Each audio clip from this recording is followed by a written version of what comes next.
lintasi garis khatulistiwa.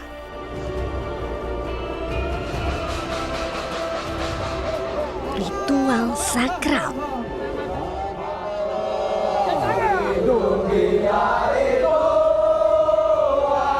Sampai air menutup mata.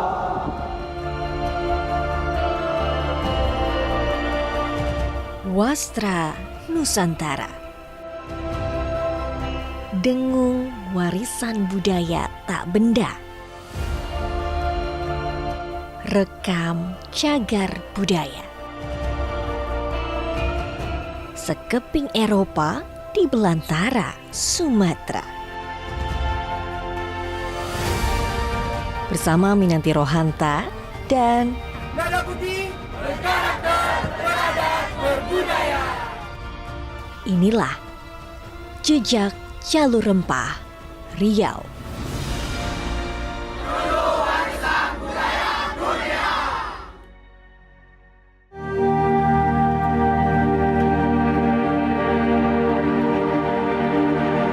Muhibah Budaya Jalur Rempah 2024 Batch 1 masih berlangsung dari Belitung Timur menuju Riau. Pelayaran kami lalui selama 4 hari di perairan Selat Malaka dengan titik berlabuh di Dumai. Dalam rute pelayaran Belitung Timur menuju Dumai, ternyata kami akan melalui garis khatulistiwa. Inilah momen bersejarah bagi pelaut dengan ritual sakral mandi khatulistiwa. Kami pun tidak pernah tahu hari apa, di jam berapa mandi khatulistiwa akan dilakukan. Ternyata 14 Juni 2024, tepat pukul 5 pagi, suara gemuruh membangunkan kami untuk segera berkumpul di geladak kapal.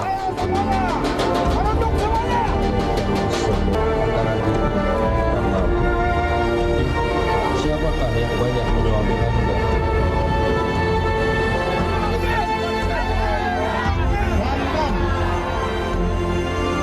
Selanjutnya Serena Bes Kapela sudah dimandikan.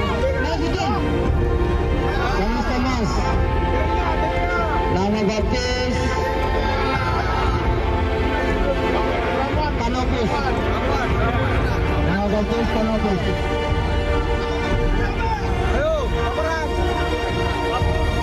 Anggota TNI AL berlakon berbagai peran.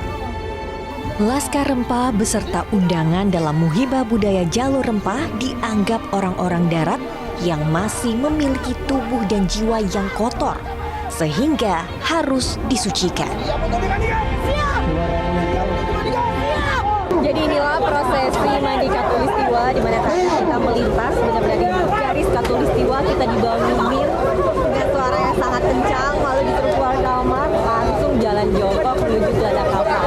Lalu kita disiram dengan air dan ini adalah prosesi mandi atau disucikan mandi khatulistiwa, dan kita harus menghadap Dewa Neptunus untuk melaporkan kalau kita sudah dibaptis istilahnya dan diberikan nama dengan air kembang, lapor, lalu kita minum air rawa, dan ini prosesi masih terus berjalan.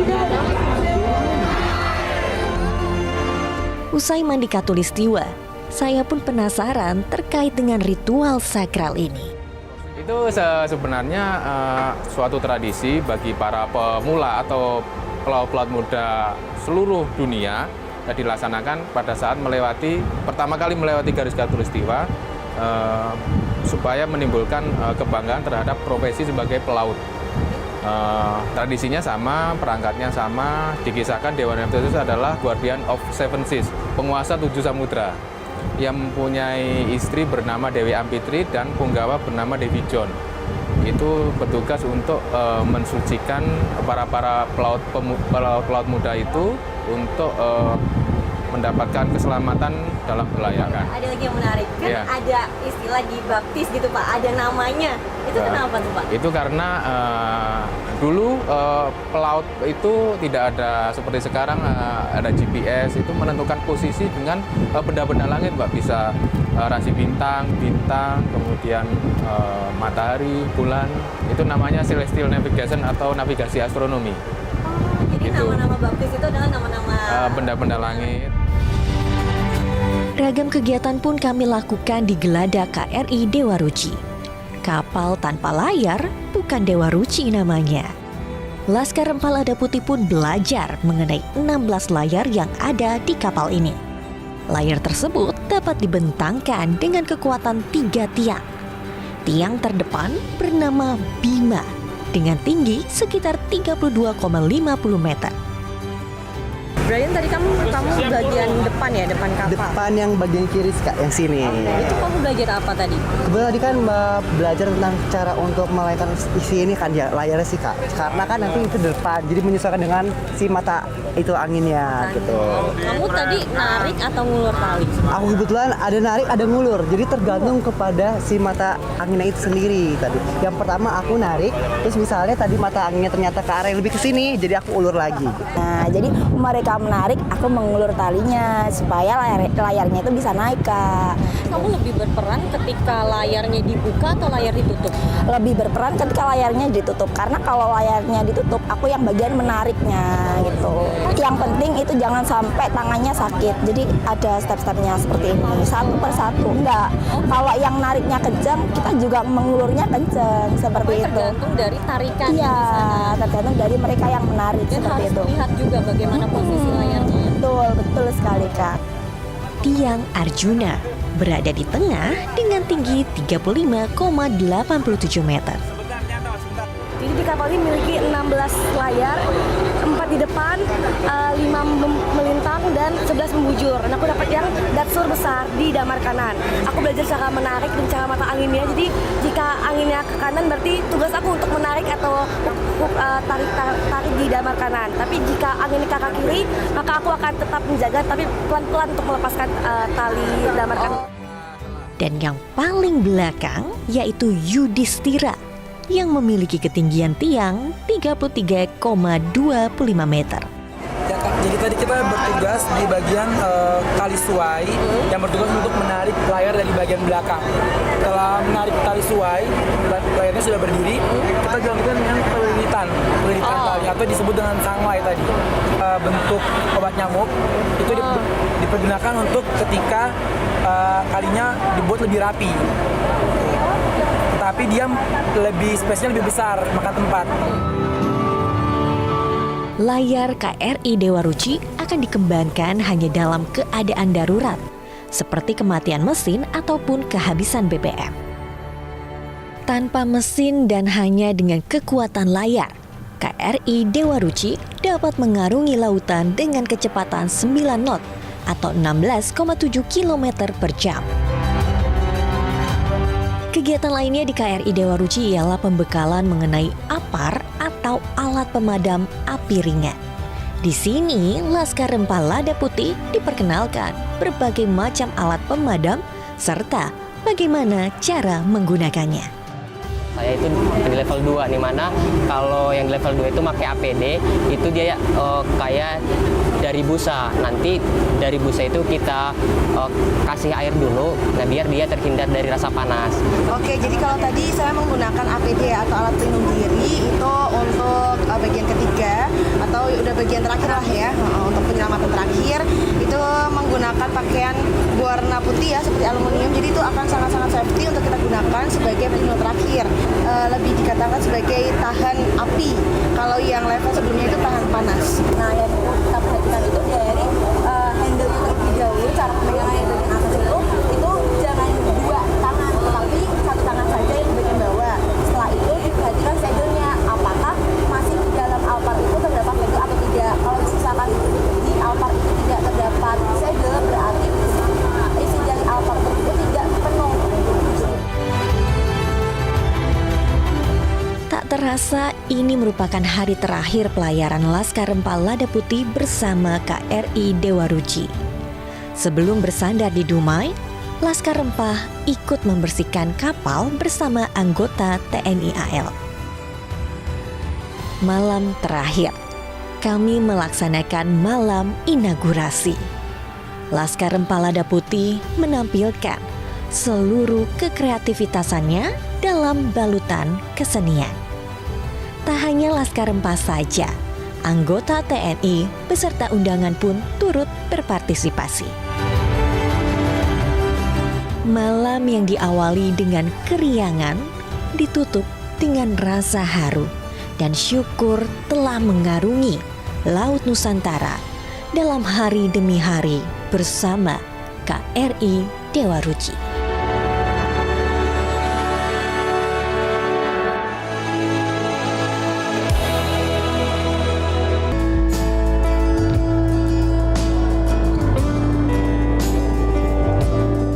Setelah 4 hari 3 malam berlayar dengan KRI Dewa Ruci, akhirnya sampailah kami di kota idaman Dumai, Provinsi Riau.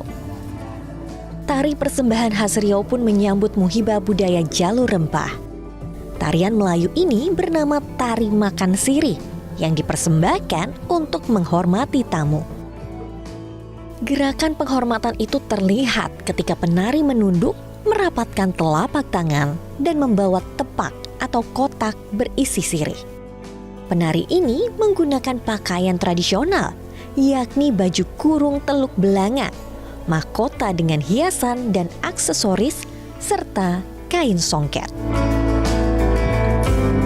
Usai penyambutan, kami ke pusat kota untuk melihat wastra dan kriya khas Dumai. Pertama-tama, yang menarik perhatian saya adalah layang-layang Kuau Raja Tebu Isi. Asal-usul layang ini diambil dari nama burung Kuau Raja di Sumatera. Layang-layang ini merupakan warisan budaya tak benda dari Dumai yang dikeluarkan oleh Kementerian Pendidikan, Kebudayaan, Riset, dan Teknologi pada 25 Oktober 2023. Nah, layang kita uniknya apa, Bu? Kita layang lain nggak pakai kepala, ini kita pakai. Ini namanya apa? Mahkota. Terbuat dari apa ini, Pak? Ini terbuat rotan, ini benang wol, sudah ini benang emasnya. Ini ukirannya ukiran Riau Pesisir. Oh, jadi ini khas dari Riau Pesisir. Karena kita ambil motif-motifnya bukan dari tumbuh-tumbuhan yang ada di Riau Pesisir, seperti daun pakis. Ini daun pakis. Ini bunga raya. Nah, di sininya bunga matahari. Kita ini bisa pakai plastik, bisa pakai tas minyak, bisa pakai parasut. Ini parasut. Ini agar supaya lebih awet lagi, Bu. Kan itu, dia lebih awet lagi. Cara melihatnya, Bu, dia burung, kita balikkan. Ini pas kuau itu lagi mengembangkan sayapnya. Jadi seperti ini baru terlihat. Baru terlihat. Jadi ini kepalanya kuau itu biasanya kalau dia mengembangkan sayap kan kepalanya ke bawah. Proses pembuatan layang-layang ini bisa memakan waktu 1 hingga 2 bulan. Waktu akan tersita untuk tebuk isi atau melubangi kertas dengan ragam motif, lalu diisi dengan kertas berwarna. Ukuran layang-layang pun ternyata bisa mencapai 1,5 meter loh, travelers. Selain layang-layang, ragam jajaran kuliner khas Dumai pun menarik perhatian saya.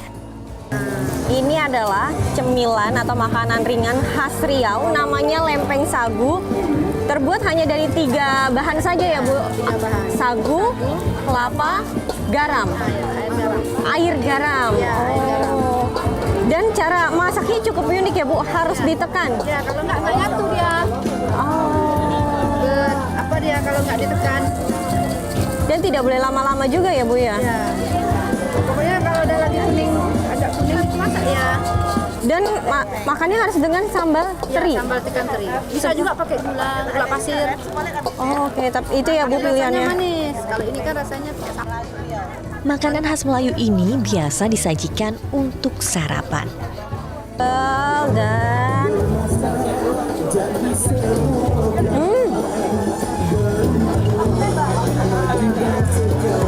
agak mirip dengan cireng. Tapi ini tidak crispy.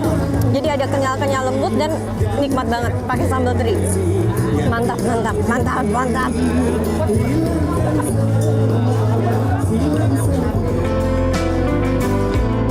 Dumai memiliki wastra nan cantik. Kain batik ini memiliki pola bergaris memanjang seperti motif bakau. Sedangkan yang paling khas dan cantik yaitu songket. Karena Dumai dulu itu adalah bagian dari wilayah Siak. Produk-produk di dalam arus pelayaran dan perdagangan itu ada salah satunya tenun Siak. Nah, tenun Siak itu dulu mengambil pengrajin-pengrajin, belajar pengrajin gitu ya, dari Terengganu, Malaysia. Kalau misalnya dari songket ini mungkin dari motif nggak ya Bu ya? Untuk yang pembedanya gitu. Motif mungkin hampir sama kalau motif ya. Pucuk rebung, bunga manggis dan seterusnya. Itu sih hampir sama, tapi mungkin teknisnya ya, tekniknya itu ya teknik pembuatannya yang barangkali tentu bisa berkembang. Usai mendengarkan penjelasan dari Bu Wiwik, saya pun dan Laskar Lada Putih akan melihat Kabupaten Siak dengan rekam jejak sejarahnya.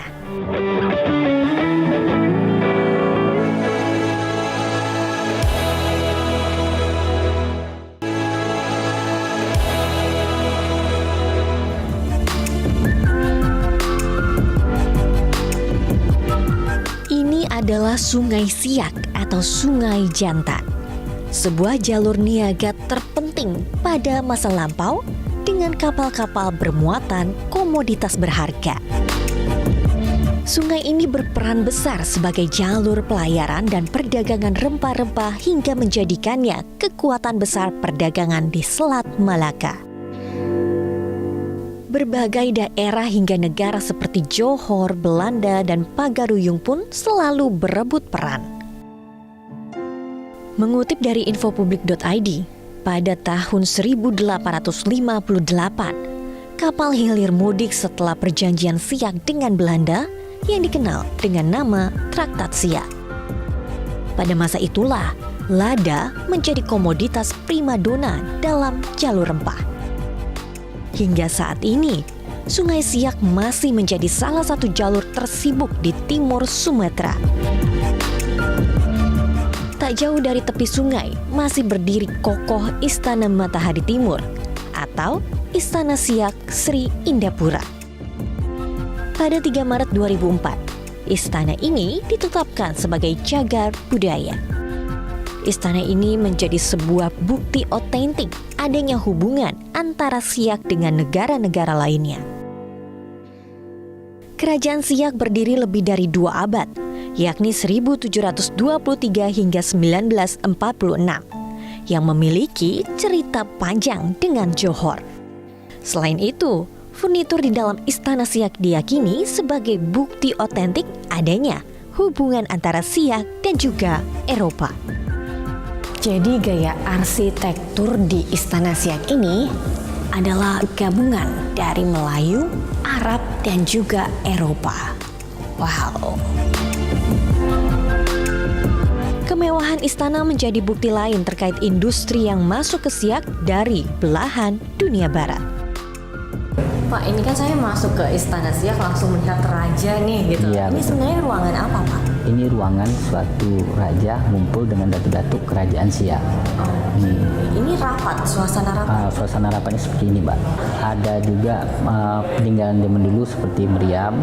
Itu senjata yang digunakan kerajaan Iya, Siak. senjata. Ada juga senjata rampasan juga, Mbak. Ini adalah tempat kerjanya Sultan. Tempat kerjaan Sultan, bukan ya. bukan rumah. Bukan rumah. Kalau rumahnya ada di sebelah kanan, atau disebut rumah peraduan atau disebut dengan istana peraduan. Istana Peraduan itu adalah rumahnya raja. Rumahnya raja. Seperti ruang makan. Ini ruangan makan Sultan yang koleksinya terbuat dari kristal. Kursi, mejanya terbuat dari kristal. Satu lagi, Mbak, yang disebut dengan cermin terbuat dari kristal atau cermin permaisuri kerajaan Siak. Jadi konon mitosnya kalau bercermin di sini bisa awet muda. Oh, berarti saya bercermin ya, Pak? Iya. Awet muda. Oke. Tapi saya lihat di sini banyak kaca ya, Pak. Emang dari dahulu? Kalau dulu Mbak, kaca ini salah satu untuk alat pembantu cahaya. Jadi Mbak dihidupkan lampunya, jadi untuk menerangkan sebuah ruangan tadi dengan pantulan cahaya kacanya tadi. Tak hanya istana, Siak menyimpan 9 cagar budaya lainnya seperti makam Koto Tinggi, Kelenteng Hoksyukong, dan Tangsi Belanda. Makam Koto Tinggi merupakan komplek makam-makam Raja Siak seperti Sultan Syarif Hasim. Selanjutnya, Kelenteng Hoksyukong yang dibangun pada 1898.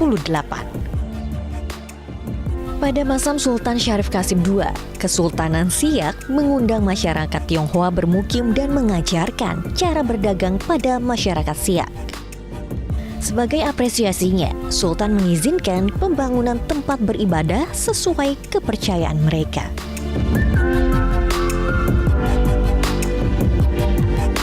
Beralih ke bangunan cagar budaya sisa peninggalan Belanda sejak 3 abad yang lalu.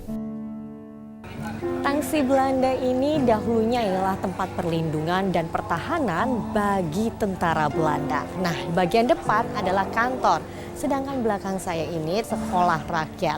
Tapi Tangsi Belanda ini memiliki luas 1 hektar. Tidak hanya bangunan itu saja, ada juga gudang senjata, ada asrama, ada penjara, ada tempat logistik. Jadi lihat ini tuh berdampingan dengan sungai yang konon dahulunya ini adalah tempat untuk melihat istana Siak yang memang berada di seberangnya. Tata letak Tangsi berada di selatan sungai yang memungkinkan Belanda untuk mengintai kapal-kapal yang masuk dari Sungai Siak. Jika Tangsi Belanda berada di Benteng Hulu, ada juga nih travelers, rumah dinas pejabat, dan kantor Dewan Tanah pada masa pemerintahan Hindia Belanda. Bangunan tersebut dibangun sekitar tahun 1930-an.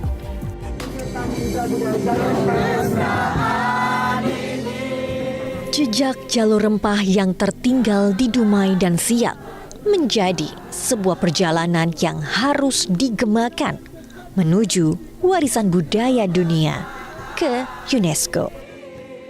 Terima kasih Laskar Rempah Lada Putih dalam Muhibah Budaya Jalur Rempah 2024.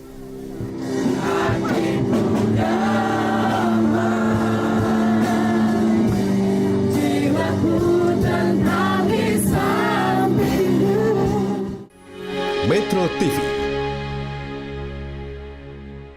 Jelajahi cara baru mendapatkan informasi. Download Metro TV Extend sekarang.